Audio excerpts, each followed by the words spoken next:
রাস্তায় সাদা ধোঁয়া আর কাঁদানে গ্যাসের বিকট শব্দ।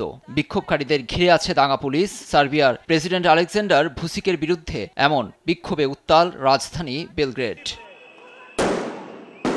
বুধবার রাজধানী বেলগ্রেডের পাশাপাশি অন্যান্য শহরেও বিক্ষোভকারীদের পথ আটকে দাঁড়ায় পুলিশ। এ সময় সংসদ ভবন প্রাঙ্গণে অবস্থান নেন প্রেসিডেন্ট ভুসিক সমর্থকরাও।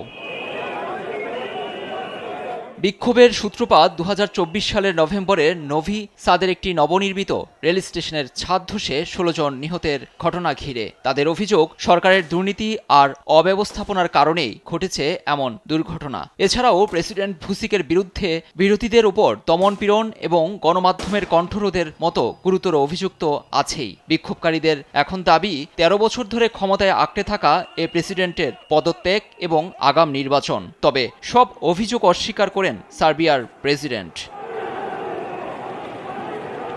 প্রেসিডেন্ট ভুসিক ২০১৮ সালে ইউরোপীয় ইউনিয়নের সদস্য লাভের জন্য ধর্মান্তরিত হন। অতি জাতীয়তাবাদী ভুসিক সম্প্রতি সমর্থকদের সঙ্গে সংসদের সামনে বসে ইনস্টাগ্রামে একটি ভিডিও প্রকাশ করেন, যা ছিল নীতি বহির্ভূত কাজ।